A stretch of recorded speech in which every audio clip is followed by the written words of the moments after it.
Hello viewers, నమస్కారం అండి. Welcome to my channel classic కదమ్మం. ఈరోజైతే మన వీడియోలో మనము ఇక్కడ పచ్చిమిర్చి తీసుకున్నామండి. పచ్చిమిర్చితో ఫ్రై చేసుకోబోతున్నాము. ఇవి కాస్త కారంగానే ఉంటాయండి. ఈ మిర్చి అయితే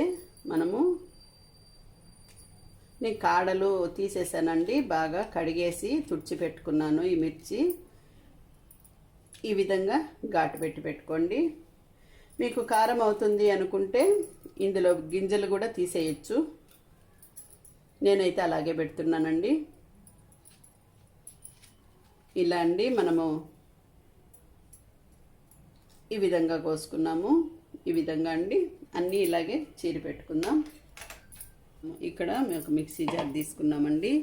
ఇందులో ఒక హాఫ్ కప్పు తినే శనగపప్పు అండి, పుట్నాల పప్పు వేసుకున్నాము.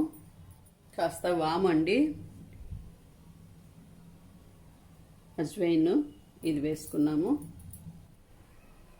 కాస్త రుచికి సరిపడా సాల్ట్ వేసుకున్నాము. ఇందులో 2 స్పూన్లు నువ్వులు వేసుకున్నామండి. కాస్త పసుపు వేసుకున్నాము. చాలా కొద్దిగా చింతపండు వేసుకుంటున్నామండి. 4 వెల్లుల్లి రెబ్బలు వేసుకున్నామండి. దీన్ని మిక్సీ చేసేసేయండి, మెత్తగా పౌడర్ చేసేయండి. ఇలా మిక్సీ చేసామండి. చూడండి ఈ విధంగా.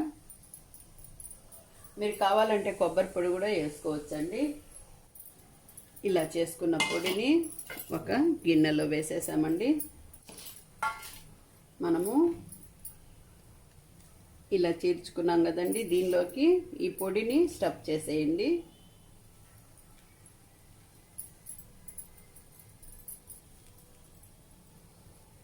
మీకు సాంబార్లోకి పప్పుల్స్లోకి చాలా సూపర్గా ఉంటాయండి మిరపకాయలు. కాస్త నిదానంగా ఈ విధంగా చేసేసుకోండి. అన్నీ ఇలాగా కూరి పెట్టేసుకోండి.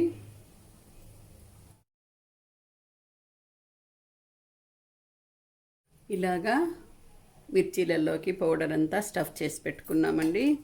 ఇక్కడ నాకైతే ఇంకా ఈ పౌడరు మిగిలింది. దీన్ని పైన చల్లుకోవచ్చండి, లేదంటే మనము బజ్జీలు చేసుకుంటాం కదండి, మిర్చి బజ్జీలు, దానిలో అయినా కూడా కూరుకొని శనగపిండితో బజ్జీలు వేసుకోవచ్చు. ఇక్కడ స్టవ్ వెలిగించుకొని ప్యాన్ పెట్టుకున్నాము.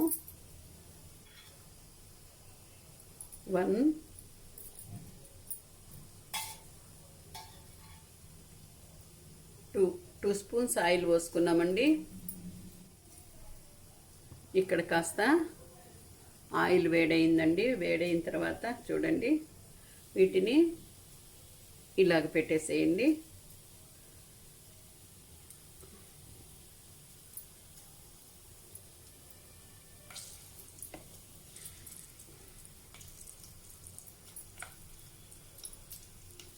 ఇప్పుడు మిరపకాయలు ఘాటు వస్తుందండి.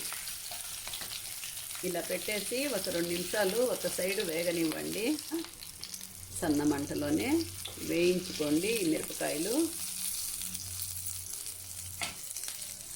ఇలాగ మూత పెట్టేసి కాస్త సిమ్లో పెట్టారంటే ఒక 2 నిమిషాలకు ఒక సైడ్ అంతా వేగుతుందండి. ఒక 2 మినిట్స్ అయిందండి. ఒకసారి మూత తీసి చూద్దాము. మెల్లిగా ఇంకొక సైడ్కి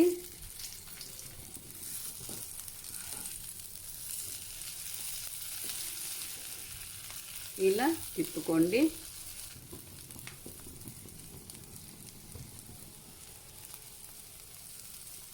మీకు ఆయిల్ తక్కువ ఉంది అనుకుంటే కాస్త వేసుకోండి పైన, ఏం అవ్వదండి.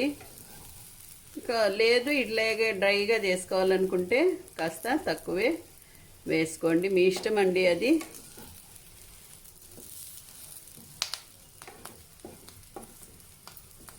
ఇంకొక సైడ్ మరలా ఇలా మూత పెట్టేసి వేయించుకుందామండి. ఇంకొక సైడు ఒక 2 మినిట్స్ అయిందండి. మరలా మిరపకాయలు ఇలాగ ఒకసారి చూసుకొని కాలం సైడ్కి వేగన్ సైడ్కి తిప్పుకుంటూ వేయించుకోండి. మీరు చూస్తున్నారు కదండి, మెత్తబడిపోయాయి అన్నీ చూడండి. ఇంకా వేగిపోయినట్టేనండి. ఈ విధంగా వేయించుకున్నామండి మనము. వాము మిరపకాయల ఫ్రై తయారైపోయిందండి. చాలా టేస్టీగా ఉంటుందండి. ఈరోజైతే నేను పప్పుచారు చేసుకుంటున్నాను. అందులోకి మిరపకాయలు వేయించుకున్నానండి. మీకు కనపడుతుంది కదండి, చూడండి. ఇలా స్కిన్ కూడా కలర్ చేంజ్ అయ్యి వేగిపోయి ఉంటుందండి. మెత్తగా కూడా అయి ఉంటుంది. అంతేనండి, ఇక మన మిరపకాయలు తయారైపోయినట్టే. మీకు కావాలంటే కాస్త అన్నంలో కలుపుకోవాలి అనుకుంటే దీన్ని కాస్త పైన స్ప్రింకిల్ చేసుకోండి, లేదంటే అలాగే పెట్టుకోండి. నేనైతే కాస్త వేస్తున్నానండి, కాస్త ఈ మిరపకాయలు డ్రై అయిపోతాయని. అంతేనండి, మన మిరపకాయల ఫ్రై తయారైపోయింది. కాస్త నోటికి కారకారంగా, కొద్దిగా మనము చింతపండు కూడా వేసాం కదండి, చాలా టేస్టీగా ఉంటుందండి. మీరు కూడా ట్రై చేయండి. అంతేనండి, ఇంకా మిరపకాయల ఫ్రై తయారైపోయింది. ఇక ఆఫ్ చేసేసుకుందాం. ఈ వీడియో మీకు నచ్చుంటుంది అనుకుంటాను. మీకు నచ్చినట్టయితే లైక్ చేయండి, షేర్ చేయండి, సబ్స్క్రైబ్ చేయండి. మొట్టమొదటిసారిగా మన ఛానల్ చూస్తున్న వాళ్ళైతే సబ్స్క్రైబ్ చేసుకొని నాకు సపోర్ట్ చేయండి. ముందుగా వీడియో చూసిన వెంటనే ఒక లైక్ ఇవ్వండి. సబ్స్క్రైబ్ చేసుకున్న వెంటనే ఆల్ అనే ఆప్షన్ సెలెక్ట్ చేసుకోండి. నేను పెట్టిన వీడియోలన్నీ మీకు వెంటనే నోటిఫికేషన్ రూపంలో వస్తాయండి. లేట్ లేకుండా చూసుకోగలరు. అంతేనండి, పూర్తి తయారైపోయింది. ఇది సాంబార్లోకి, అన్నంలోకి, పప్పుల్స్లోకి చాలా సూపర్గా ఉంటుందండి. రసంలోకి కూడా బాగుంటుంది. మీరు కూడా ట్రై చేయండి. Thank you for watching.